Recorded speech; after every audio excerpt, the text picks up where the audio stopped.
بھارت دہشت گردی کا سب سے بڑا سرپرست ہے، ایسے بیانات تسلیم شدہ حقائق کو مسخ نہیں کر سکتے۔ وزیر دفاع خواجہ آصف کا بھارتی وزیر دفاع راج ناتھ کے بیان پر سخت رد عمل۔ کہا ایسا بیانات مقبوضہ جموں کشمیر کی قانونی حیثیت تبدیل نہیں کر سکتے۔ مسئلہ کشمیر کا حتمی فیصلہ سلامتی کونسل کی قراردادوں اور کشمیری عوام کی آزادانہ رائے کے مطابق ہونا باقی ہے۔ ترجمان دفتر خارجہ کے مطابق مسئلہ کشمیر اقوام متحدہ کے سلامتی کونسل کے ایجنڈے پر موجودہ تسلیم شدہ تنازع ہے۔ بھارت کی اشتعال انگیز بیانیاں خطے کے امن کو خطرے میں ڈال رہی ہیں۔ پاکستان ہر مہم جوئی کا مؤثر جواب دینے کی صلاحیت اور عزم رکھتا ہے۔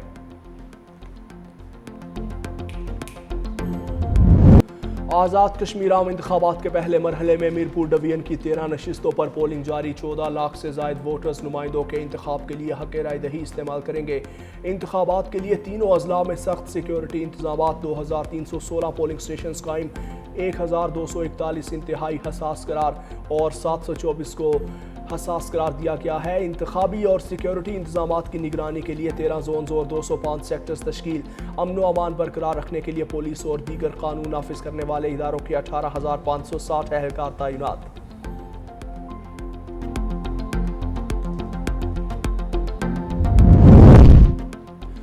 آزاد کشمیر انتخابات میں مبینہ بے ضابطگیوں پر پیپلز پارٹی کا اظہار تشویش۔ الیکشن کمیشن سے شفاف اور غیر جانبدارانہ انتخابی عمل یقینی بنانے کا مطالبہ۔ نائب صدر سینیٹر شاہ رحمان کہتی ہیں کہ ووٹرز کو بلا خوف و خطر حق رائے دہی استعمال کرنے کا موقع ملنا چاہیے۔ کشمیر حساس خطہ ہے، انتخابی عمل پر پوری دنیا کی نظر ہے۔ بعض مقامات پر انتخابات کو متنازع بنانے اور پولنگ متاثر کرنے کی کوششیں کی جا رہی ہیں۔ ترجمان پیپلز پارٹی ندیم افضل چند نے LA 10 کوٹلی میں دھاندلی کے الزامات کو مسلم لیگ نون کی شکست کا خوف کا نتیجہ قرار دیا۔ کہا چوہدری یاسین عوامی حمایت رکھتے ہیں اور بے بنیاد الزامات عوامی مینڈیٹ کو متنازع بنانے کی کوشش ہیں۔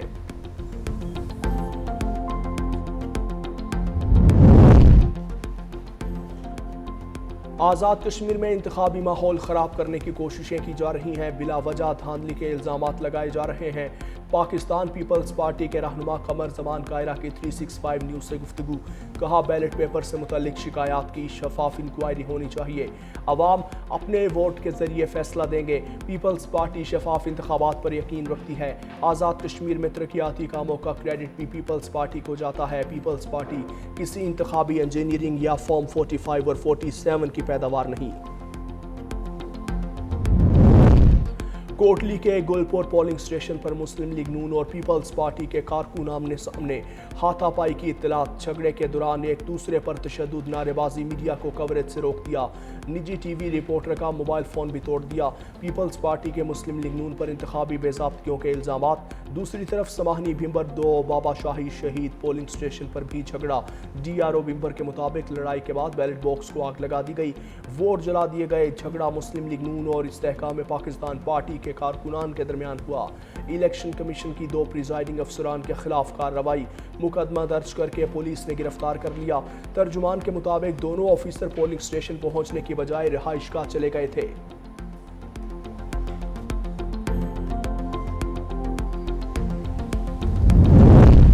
IG police Azad Kashmir captain retired لیاقت ملکہ بھمبر میں پولنگ سٹیشنز کا دورہ، سیکیورٹی انتظامات کا جائزہ لیا۔ کہا میرپور ڈویژن میں انتخابات پرامن اور شفاف انداز میں جاری ہیں، تمام مارکیٹس، ٹرانسپورٹ اور معمولات زندگی معمول کے مطابق ہیں۔ ووٹ عوام کے پاس مقدس امانت ہے، عوام کے تحفظ کے لیے فول پروف سیکیورٹی فراہم کی جا رہی ہے، امن و امان میں خلل ڈالنے کی کسی کو اجازت نہیں دی جائے گی۔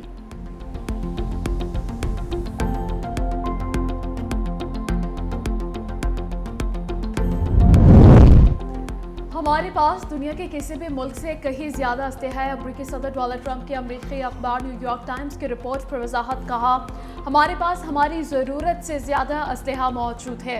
اس سے قبل نیو یارک ٹائمز نے اپنی رپورٹ میں دعویٰ کیا تھا نائب صدر JD وینس اور جوائنٹ چیف آف سٹاف کے چیئرمین جنرل ڈین کیئر نے وائٹ ہاؤس کو ایران کے ساتھ جاری تنازع کے دوران امریکی فضائی دفاعی نظام میں استعمال ہونے والی انٹرسیپٹر میزائلوں کے ذخائر میں کمی سے متعلق بریفنگ دی تھی۔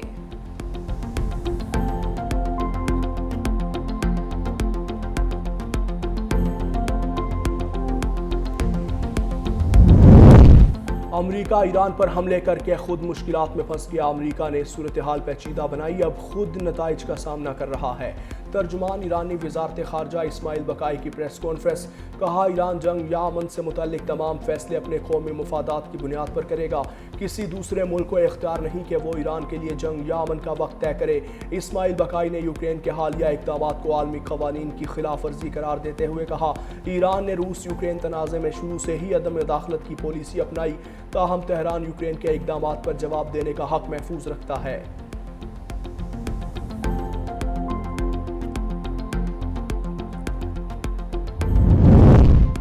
ایران اور امریکہ کے درمیان سفارتی روابط میں پیش رفت ہوئی۔ الجزیرہ کا دعویٰ، تہران آبنائے ہرمز سے گزرنے والے بحری جہازوں پر سروس فیس کے مواقع پر قائم۔ رپورٹ کے مطابق عمانی وفد کے تہران میں آبنائے ہرمز کے انتظامی طریقہ کار پر مذاکرات، علاقائی مشترکہ اتحاد کے قیام کی بھی تجویز پیش کر تھی۔ اتحاد آبنائے ہرمز کے انتظام کی نگرانی کرے، بحری جہازوں سے ٹرانزٹ ٹول وصول نہ کرنے کی بھی سفارش شامل۔ ایران نے متبادل شپنگ انتظامات کی مخالفت کر دی۔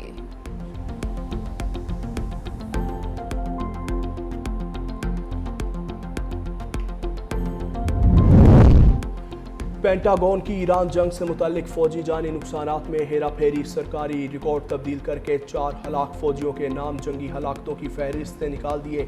امریکی خبر ایجنسی اے پی کا دعویٰ، کہا ہلاک فوجیوں کو اوورسیز آپریشنز کی الگ فہرست میں منتقل کیا۔ رپورٹ کے مطابق 207 زخمی اہلکاروں کے نام بھی ایران جنگ کی فہرست سے ہٹا دیے گئے۔ پینٹاگون کا کہنا ہے یہ واضح نہیں کہ تمام زخمی اہلکار ایران جنگ کے دوران ہی زخمی ہوئے۔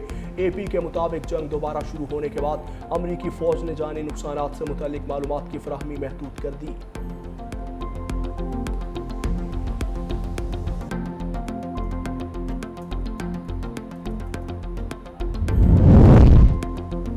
ایران روس کو ہتھیار فراہم کر کے یوکرین کے خلاف جنگ میں شامل ہو چکا۔ یوکرینی صدر زیلنسکی کا ایرانی جہاز پر حملوں کے بعد بیان، کہا ایران اور شمالی کوریا نے پہلے ہم پر حملہ کیا۔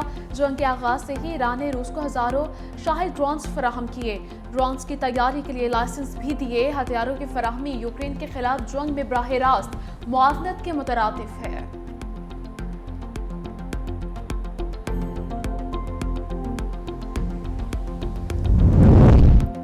ایران کے خلاف امریکی حملوں میں وقفہ، عالمی منڈی میں خام تیل کی قیمتوں میں نمایاں کمی۔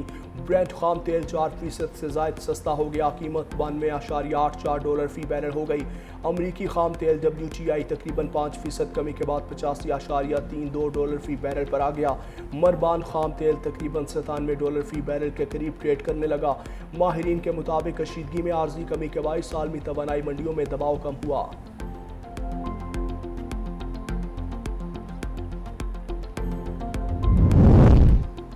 وفاقی وزیر داخلہ محسن نقوی کی منصورہ میں امیر جماعت اسلامی حافظ نعیم الرحمان سے ملاقات، ملک کی مجموعی صورتحال، علاقائی امور، عوامی مسائل کے حل پر تبادلہ خیال۔ محسن نقوی نے کہا فیلڈ مارشل کی مسلسل کاوشوں سے خطے میں کشیدگی میں دوبارہ کمی آئی ہے۔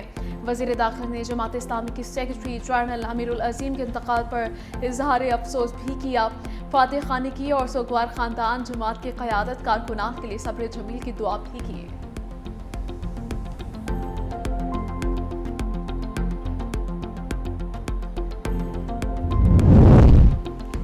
مونسون بارشوں کے باوجود دوسرے صوبوں میں جیسی تباہی نہیں ہوئی، مؤثر انتظامات کے باعث صورتحال کنٹرول رہی۔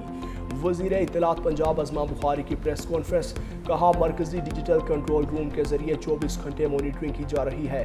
اربوں روپے کی لاگت سے نکاسی آب کا جدید نظام قائم کیا گیا۔ لاہور سمیت مختلف شہروں میں بارش کے بعد چند گھنٹوں میں پانی نکال دیا گیا۔ ڈرونز کے ذریعے ڈیمز اور بیراجوں کی نگرانی جاری ہے۔ آزاد کشمیر کے عوام نے احتجاج کے بجائے ووٹ کو ترجیح دی اور مریم نواز کی کارکردگی پر اعتماد کا اظہار کیا۔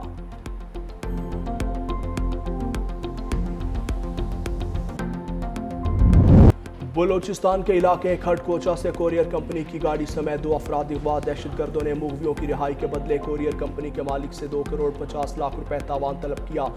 عدم ادائیگی کی صورت سنگین نتائج کی دھمکیاں، سیکیورٹی ذرائع کا کہنا ہے مالی وسائل کے حصول کے لیے شہریوں، کاروباری افراد اور نجی اداروں کو نشانہ بنانا BLA کے مجرمانہ نیٹ ورک اور دہشت گردی کی مالی معاونت کے طریقہ کار کو ظاہر کرتا ہے۔ عام بلوچ عوام، مقامی کاروباری شخصیات اور امن و استحکام متاثر ہونے لگا۔